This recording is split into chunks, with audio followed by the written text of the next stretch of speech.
SCI, le secret des investisseurs immobiliers à succès. Vous souhaitez savoir pourquoi 90% des investisseurs qui réussissent utilisent les SCI? Salut à tous, c'est Ludovic. Dans cette vidéo, je vais vous montrer précisément pourquoi la SCI est l'arme secrète des investisseurs qui réussissent et comment elle peut vous faire économiser des milliers d'euros d'impôts. Et surtout, comment l'utiliser pour bâtir un empire immobilier. Et restez jusqu'à la fin car je vais vous révéler une stratégie avec les SCI que même les comptables ne connaissent pas toujours, mais qui peut doubler votre capacité d'emprunt auprès des banques. Prenez de quoi noter car ce que je vais vous partager aujourd'hui pourrait littéralement transformer votre façon d'investir. Mais avant de plonger dans le vif du sujet, permettez-moi de vous dire une chose. La SCI n'est pas une solution miracle pour tout le monde. C'est un outil puissant, mais qui doit être utilisé au bon moment, de la bonne façon et pour les bonnes raisons. Assez parlé, commençons par comprendre ce qu'est vraiment une SCI et pourquoi elle pourrait être votre meilleur allié. La première force de la SCI, c'est qu'elle permet de s'associer facilement. Permettez-moi de vous relater une expérience significative. Lorsque j'ai débuté dans l'immobilier, j'agissais en tant que particulier. Mon premier investissement immobilier a été réalisé en nom propre. Cependant, lorsque j'ai souhaité investir dans un projet d'envergure, un immeuble dont le coût dépassait mes capacités financières, j'ai rencontré un obstacle. C'est à ce moment que j'ai constitué ma première société civile immobilière, SCI, avec un associé. Cette structure nous a permis de nous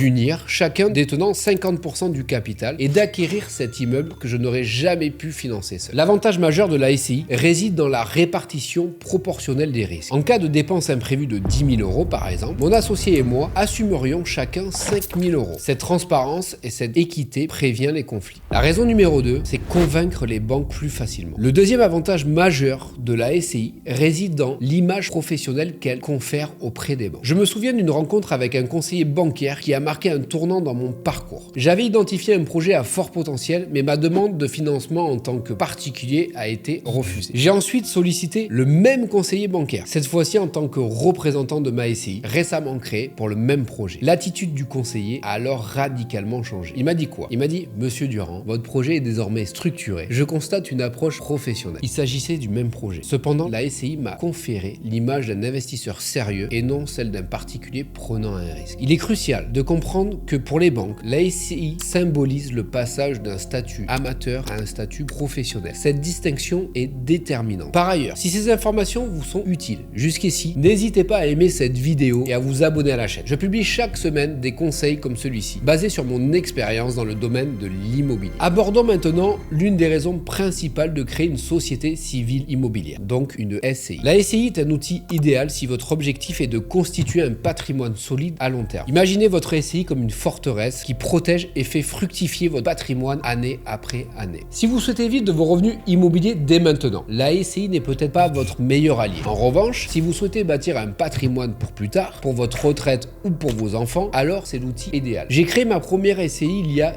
10 ans. Aujourd'hui, elle détient un bâtiment avec plusieurs lots qui s'autofinancent et qui prendra encore plus de valeur avec le temps. C'est comme une machine à fabriquer du patrimoine qui fonctionne de manière autonome. Enfin, nous arrivons à l'astuce que je vous ai promis au début, la stratégie de rotation bancaire. Voici ce que j'ai découvert après plusieurs années d'investissement. Si vous créez une SCI différente pour chaque banque avec laquelle vous travaillez, vous pouvez multiplier votre capacité d'emprunt. Imaginons que vous avez déjà une SCI avec la banque A qui possède 2 immeubles. Lorsque vous adressez à la banque B avec une nouvelle SCI, cette banque ne voit pas le poids de vos emprunts précédents. C'est comme disposer de plusieurs vies dans un jeu vidéo. Si une SCI atteint sa limite d'endettement, il est possible d'en créer une autre pour poursuivre ses investissements. Cette stratégie m'a permis de continuer à investir alors que ma première banque m'indiquait avoir atteint ma capacité d'emprunt maximale. Sans cela, je n'aurais jamais pu constituer le patrimoine que j'ai aujourd'hui. La cinquième raison est la transmission facilitée à ses enfants ou à ses proches. J'ai moi-même 2 enfants et l'une de mes plus grandes fiertés est de pouvoir leur transmettre un patrimoine qui les aidera à s'installer dans leur vie. Avec une SCI, il est possible de leur donner des parts progressivement en bénéficiant d'abattements fiscaux importants. Chaque parent peut donner jusqu'à 100 000 euros par an tous les 15 ans sans payer d'impôts. Avec une SCI, il est possible de donner des parts régulièrement en optimisant ces abattements. C'est beaucoup plus simple et moins coûteux que de leur transmettre directement des biens immobiliers. Maintenant que vous comprenez pourquoi créer une SCI, examinons comment la structurer pour en tirer le meilleur parti. Il existe 2 grands types de SCI. La première, c'est la SCI à l'IR, la SCI à l'impôt sur le revenu. Et la deuxième, c'est la SCI à l'IS, l'impôt sur les sociétés. La SCI à l'IR, donc l'impôt sur le revenu, est transparente fiscalement. Cela signifie que les revenus de la SCI sont imposés directement sur votre déclaration personnelle. C'est simple, mais potentiellement coûteux si vous avez déjà des revenus élevés. La deuxième, c'est la SCI à l'IS, donc à l'impôt sur les sociétés, constitue une identité entités fiscales distinctes. L'avantage majeur réside dans la possibilité d'amortir vos biens. L'amortissement représente un outil fiscal puissant dans le domaine immobilier. Prenons un exemple. Vous achetez un immeuble pour 500 000 euros. En SCI à l'IS, vous pouvez comptabiliser une perte de valeur annuelle de ce bien, estimée à 3% pour le bâti. Cela vous permet de déduire 15 000 euros par an sur vos revenus imposables. Conséquence, pendant plusieurs années, vous ne versez quasiment aucun impôt sur les loyers perçus. Cependant, attention, la fiscalité peut être plus pénalisante lors de la revente. La SCI à l'IS est donc idéale si vous envisagez de conserver vos biens à long terme. Si ces optimisations fiscales vous intéressent, n'hésitez pas à vous abonner. Je partage de nombreuses autres stratégies dans mes prochaines vidéos. Abordons maintenant la gestion quotidienne de votre SCI. De nombreuses personnes la considèrent comme complexe, mais en réalité, elle est bien plus simple qu'il n'y paraît. Pour la SCI à l'IR, la comptabilité est relativement basique. Vous déclarez les revenus fonciers comme si vous étiez en nom propre. Pour la SCI à l'IS, je vous recommande de collaborer avec un expert comptable. Cela représente un coût d'environ 1 500 euros par an. Mais croyez-moi, il est largement compensé par les économies d'impôts réalisées. Je me souviens de ma première année avec ma SCI à l'IS, j'ai versé 1 800 euros à mon comptable, mais j'ai économisé plus de 12 000 euros d'impôts grâce à ces conseils. Autre avantage majeur de la SCI, la protection de votre patrimoine personnel. En tant qu'entrepreneur ou professionnel libéral, si votre activité rencontre des difficultés, vos créanciers ne pourront pas ou difficilement saisir les biens de votre société immobilière. C'est comme si vous placiez vos actifs immobiliers dans un coffre-fort distinct de votre activité professionnelle. Pour les plus ambitieux, voici une stratégie optimale. Intégrez votre SCI au sein d'une holding. Une holding est une société qui détient d'autres sociétés. Imaginez une structure pyramidale avec votre holding au sommet contrôlant plusieurs SCI. Cette organisation vous permet quoi? Elle vous permet de faire circuler les fonds entre vos différentes SCI sans recourir aux banques. Elle vous permet également de bénéficier d'une fiscalité réduite sur les dividendes reversés à la holding. Elle vous permet de faciliter l'investissement dans de nouveaux projets. C'est exactement ainsi que j'ai structuré moi-même mon patrimoine immobilier. Ma holding contrôle